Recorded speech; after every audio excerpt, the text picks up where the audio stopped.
baby.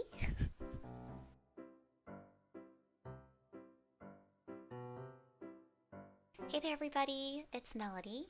How's your day? How's it going? Welcome to our Grow With Me series, where I'll take you through the steps that I'm taking in order to get to full-time artistry. This is our first episode, so I'm not really sure where the series is going to go or how it's going to look, but I do anticipate that there's going to be a lot of learning, a lot of creating, a lot of getting lost, and making mistakes. Today, I'm just going to be showing you the very beginning of my planning process, from figuring out why I want to do this in the first place, all the way to the logistics of how I'm going to make it happen. Keep in mind that I don't actually know how to make this happen. I'm just trying to think about the things that I might need to do in order to make it happen, because I'm somewhat of an obsessive planner, so I'm not the type of person who'll just go into something without some kind of plan of attack. I'm the type of person who needs to figure out what my action steps are, because if I don't figure out what those are, then I kind of end up doing nothing. Hence the last several years of my life. Anyway, let's get down to business.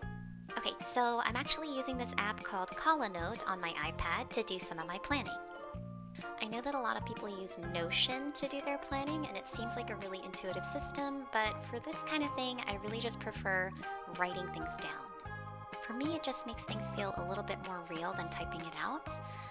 Just something about note-taking makes things feel more concrete, right? Plus, I just happen to think it looks cuter. So here you'll notice I've broken down the overall elements of my journey into an outline-like format, and honestly I think that each of these stages will be revisited and revised at different times during the process, but this seemed like the most basic way to start things off. So first I've got find your why, then research and learning, after that planning and goal setting, creation and execution, and finally what I'm calling phases and stages. Starting back at the top is find your why. And here you'll notice that I've written a bunch of questions and exercises that I used in order to find my why, which I think is a really important part of getting started with any kind of goal or endeavor, right? Why do you want to do it? Why is it important to you? What's it going to bring into your life?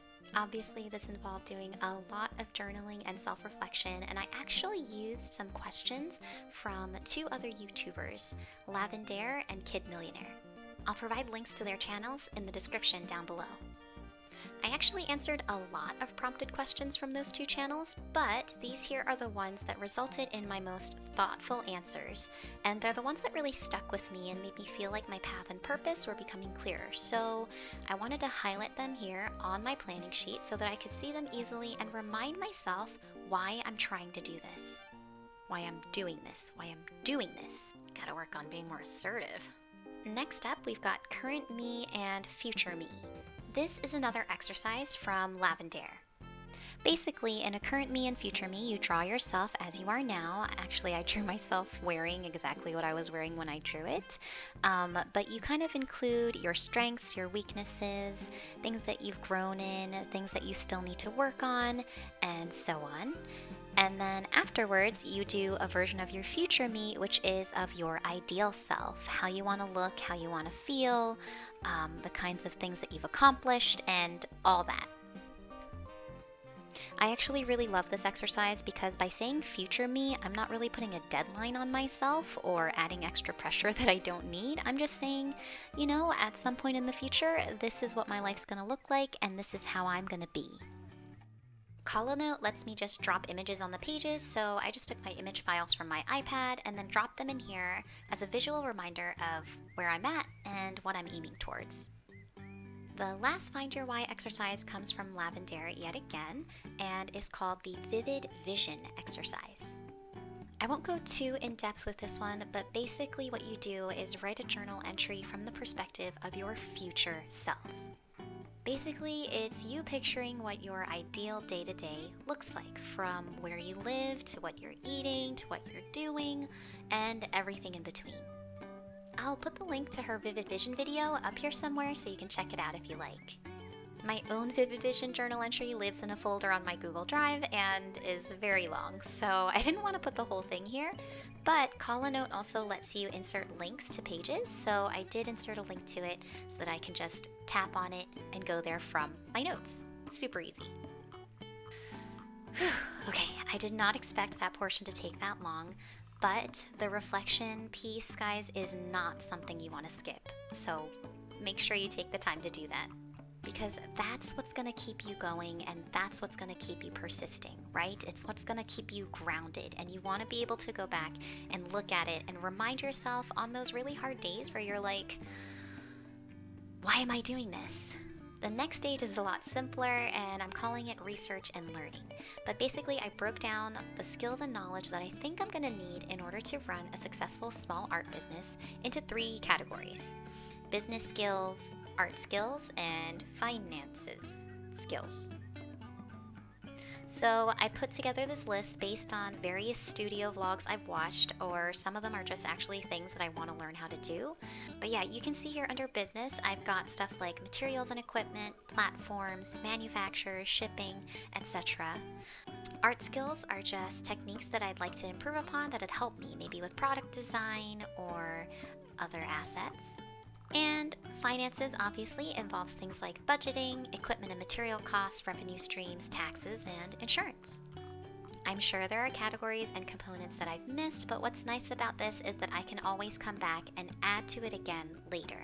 For now, these are just the things that I'm kind of honing into as we get the ball rolling. You can actually see that I've started documenting the types of materials and equipment that I'm going to eventually want or need here on the right, and on the left I've just kind of listed my main learning platforms where I'm figuring out all the info for the above.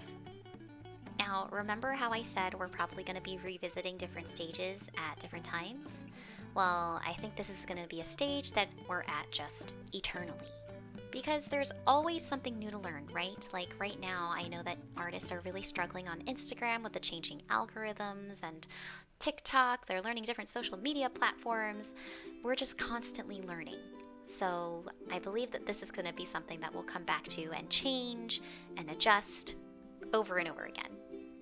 Up next is the planning and goals section, which is funny because I'm planning how I want to plan. Anyway, these are my major goals for 2022 on the left, and on the right, you'll notice that I've written out some action steps that I can take in order to achieve those goals.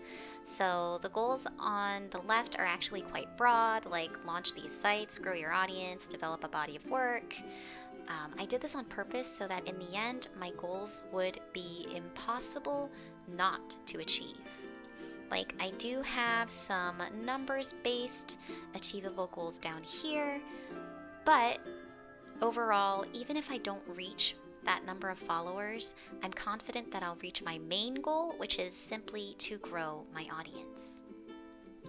I don't know about you guys, but I definitely tend to be the type of person who's really hard on themselves if they don't meet a certain goal or if they fail. It just kind of sends me down this really terrible spiral where I start thinking, if I'm gonna fail, then why do I try anyway? So something that I've really been working hard on this year is making goals that are difficult to fail, like I was talking about earlier, and celebrating even the smallest victories. Because being successful with those goals and celebrating those little victories is way better at pushing you towards consistency and persistence than lofty goals that don't leave a lot of room for error. Over here on the left, I've made a list of all the things I could do right now, but it's basically just these action steps on the top right, broken down into a bunch more tiny components. So for example, under create content, I have the different types of art content that I could potentially create, right? I've got selected themes, draw this in your style challenges, other monthly challenges, fan art, things like that. This is another thing that is super helpful when you're starting a goal or task because it chunks down these larger umbrella tasks into a bunch of smaller baby tasks that are just easier to visualize and complete. Of course, even some of these baby tasks can be broken down even further. So how small you choose to chunk your task is really dependent on what works best for you. The next part that I've planned out so far is creation and execution. So here on this page, I've kind of created my own creation workflow because, again, I am somebody who needs structure. Spontaneity is not my strong suit, no matter how much I want it to be. So breaking things down into these very objective steps makes it easier for me to get started, and it also gives me some guidance for when I'm feeling lost in the process of creating. Now, don't get me wrong, I don't use this workflow all the time. Sometimes I have a good idea and I want to just do it and roll with it. But unfortunately, on most days, I do have a particularly hard time with idea generation, so it's important for me to remind myself of all the steps I can go through and all the components I might be able to include in an illustration in case I don't have those ideas right away. On the right, I've made a list of all the social media platforms that I'd like to create content for, and underneath you'll see the tasks that I think I'd need to keep up with for each of those platforms. I am not very good at any of these platforms right now. I am very inconsistent with them, but my plan is to go ahead and do my best to kind of grow on each of them slowly but surely. Down here, I wrote the absolute items that I want to focus on for now, which is the content that I want to create. Because to build an audience and develop a body of work and a portfolio, I need to create artwork. So for now, these are the content types that I'm looking to focus on. And finally, the last element of my planning here so far is called phases and stages.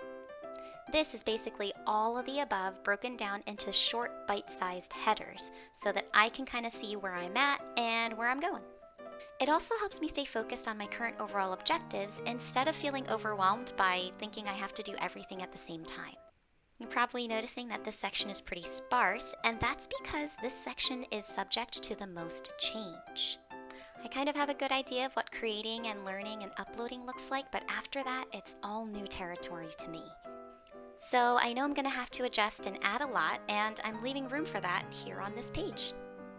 Well, that's it, everybody. That's my current working plan for how I hope to one day become a full-time artist. Pretty sure that it's going to change as we go, but so far I'm feeling pretty good about it. So I hope that you found this helpful in some way, in any way. If you enjoyed this video and you're interested in following my journey, make sure you hit that like button and subscribe, and let's keep learning and working and growing together. Hope we see you next time. Bye! Charlie, say bye! Sorry.